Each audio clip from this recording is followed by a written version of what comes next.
Assalamualaikum warahmatullahi wabarakatuh. Welcome back to my channel. Oke, kali ini saya mau sharing tentang 3 jenis mekanisme seleksi guru ASN P3K di tahun 2022, khususnya untuk prioritas 1 dengan prioritas kedua dan ketiga ya.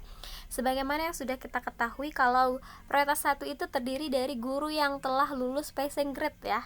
Dan yang prioritas kedua itu adalah guru honorer THK 2, dan prioritas 3 itu adalah guru honorer negeri yang telah terdaftar di Dapodik lebih dari 3 tahun, yang belum lulus PG atau yang belum mengikuti seleksi ASN P3K tahun 2021.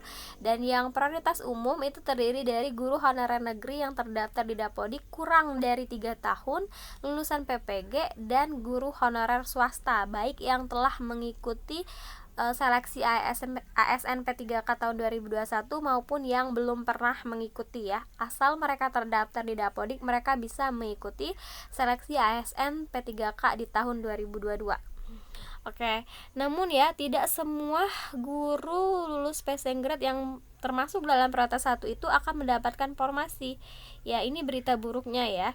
Tidak seluruh guru telah lulus PG 2021 dapat diangkat pada tahun 2022. Ya, ini ada alasannya karena belum mendapatkan kuota di tahun 2022 dan belum dapat ditempatkan. Ada juga kasus yang formasinya itu hilang, tidak dibutuhkan di tahun 2022 ini. Maka dia harus menunggu. Kayak kita selanjutnya ke slide berikutnya ya.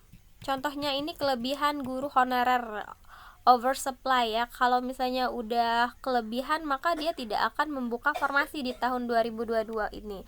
Otomatis guru yang udah lulus PG tersebut itu akan dialokasikan ke tempat tugas yang lain ya. Misalnya solusi, ini ada beberapa solusi bagi pelamar lulus PG yang belum dapat diangkat di tahun 2022. Yang pertama, dapat mengikuti mekanisme penilaian kesesuaian dengan menggunakan jabatan fungsional lain yang dimiliki. Jadi misalnya dia tahun 2021 dia memilih jabatan fungsional sebagai guru biologi misalnya. Tapi di tahun 2022 ini tidak ada formasi, ternyata sudah oversupply, sudah kelebihan guru honorer. Jadi tinggal mengangkat sekolah induk, dan yang tidak termasuk dalam sekolah induk ini maka dia boleh melakukan mekanisme penilaian kesesuaian dengan menyesuaikan jabatan fungsional lain. Misalnya karena ijazahnya itu IPA ya, biologi, maka linear ke fisika misalnya, atau IPA terpadu, atau dia juga bisa memilih formasi guru sekolah dasar ya, guru sekolah dasar gitu. Nah, dan solusi yang kedua, dari 60.000 pelamar lulus PG yang belum dapat diangkat, 12.152 pelamar berpotensi dapat terangkat apabila mengikuti mekanisme penilaian kesesuaian. Misalnya tadi contoh, kita ambil contoh lain ya. Misalnya dia lulus sarjana geografi, tapi ternyata tidak ada formasi geografi di tahun ini karena sudah melebihi kuota. Dia bisa melakukan penyesuaian atau melakukan mekanisme penilaian kesesuaian lagi. Misalnya dia memilih formasi lain, misalnya sebagai guru prakarya begitu. Ini ya, pelamar P1 yang belum mendapat penempatan dapat turun prioritas menjadi P2, P3 atau pelamar umum dengan menggunakan jabatan fungsional lain yang dimiliki. Ya, sebagaimana kita ketahui ya, andai kata dia mendapatkan nilai passing grade ambang batas itu di jenjang SMP, maka bila dia mau memilih jabatan fungsional sebagai guru kelas ya, guru kelas SD, maka prioritasnya akan turun. Andai kata dia sudah terdaftar di Dapodik lebih dari 3 tahun, maka dia akan berubah menjadi prioritas 3. Tapi andai kata dia udah THK 2, maka dia berubah menjadi prioritas 2 gitu. Oke. Namun bila dia guru swasta dan tidak mendapatkan formasi, sudah lulus passing grade, dia akan kembali ke pelamar umum gitu, pelamar umum. Oke, kita lanjutkan. Nah, ini untuk mekanisme seleksi kesesuaian atau verifikasi bagi pelamar THK 2 dan guru honorer sekolah negeri minimal 3 tahun bekerja dan terdaftar di Dapodik. Ini untuk prioritas 2 dan prioritas 3. Nah, ada beberapa seleksi ya yang harus mereka ikuti. Pertama, kesesuaian atau verifikasi dilaksanakan apabila masih tersedia kuota. Jadi kuotanya itu memenuhi kuota prioritas 1 dulu. Nah, kalau ada sisa baru ke prioritas 2 dan ke prioritas 3. Pada seleksi ini dilakukan dengan menilai kesesuaian 4 dimensi. Dimensi yang pertama itu kualifikasi akademik dan atau sertifikat pendidik ya, mempertimbangkan linearitas antara bidang tugas atau mata pelajaran dengan kualifikasi akademik. Ya, andai kata dia bertugas sebagai guru matematika, ya dia harus memiliki ijazah sarjana pendidikan matematika begitu. Jadi harus sinkron, nggak boleh kalau misalnya dia memilih bidang tugasnya itu sebagai guru PKN, namun kualifikasi pendidikannya itu sebagai sarjana pendidikan bahasa Inggris. Nah, itu nggak linear ya, nggak sesuai. Kemudian kompetensi teknis yang terdiri dari profesional, pedagogik, sosial, dan kepribadian, kinerja ya, orientasi pelayanan, komitmen, inisiatif kerja dan kerjasama. Terakhir itu pemeriksaan latar belakang, misalnya perundungan, bullying ya, kekerasan seksual, nafza, dan intoleransi. Dan juga ada seleksi wawancara yang mempertimbangkan integritas dan moralitas ya. Sama ya, wawancaranya juga sama kayak seleksi tes pada tahun 2021 kemarin juga, mempertimbangkan integritas dan moralitas guru. Oke, selanjutnya mekanisme 2 dilakukan dengan penilaian kesesuaian dengan mengutamakan guru honorer negeri yang saat ini mengajar dengan beban kerja sesuai dengan regulasi.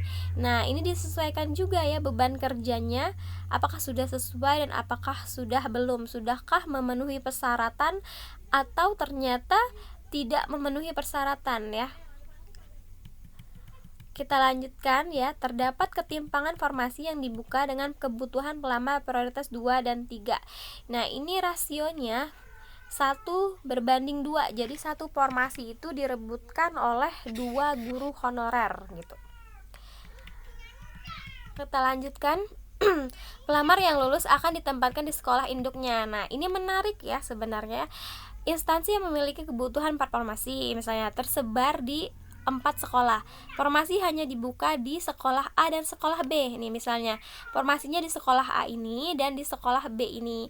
Nah, pelamar dari sekolah C dan D ya, mereka akan melamar di sekolah A dan sekolah B.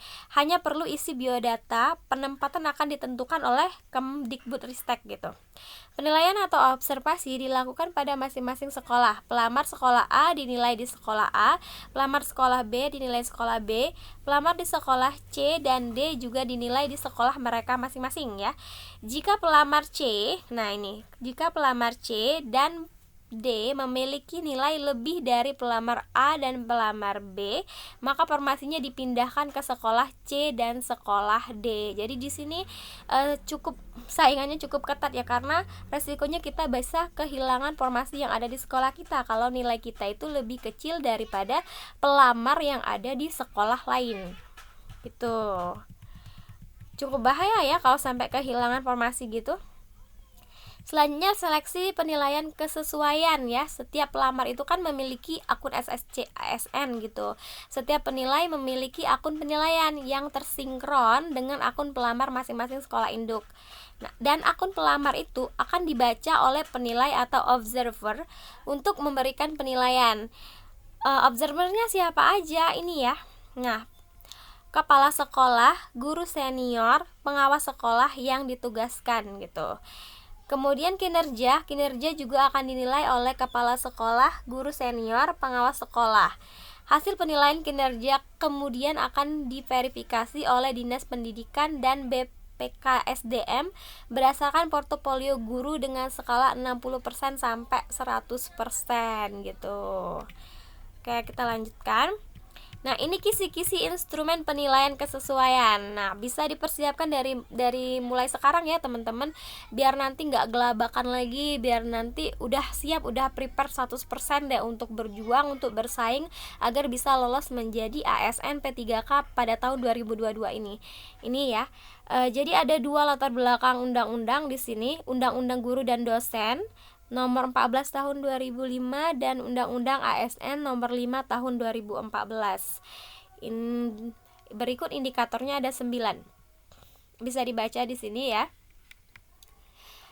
Menerapkan refleksi terhadap praktik pembelajaran, terhadap interaksi aktif dengan peserta didik ya, manajemen kelas, sampai membangun hubungan baik antar individu dalam organisasi mitra kerja pemangku kepentingan. Nah, dari kesembilan kisi-kisi ini mencakup ke semua kompetensi yang ada di sini ya. Kalau kita baca secara tidak langsung, kayak membangun hubungan baik antar individu dalam organisasi ini merupakan kompetensi sosial dan masuk ke kompetensi manajerial gitu.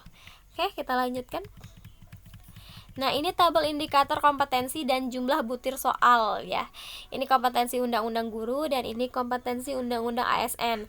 Indikatornya ada 9 gini ya. Kebiasaan refleksi ada 3 soal, berpusat pada peserta didik ada 3 soal, kenyamanan dan keamanan belajar juga ada 3 soal, efektivitas pembelajaran dan asesmen yang berorientasi pada peserta didik ada 3 soal.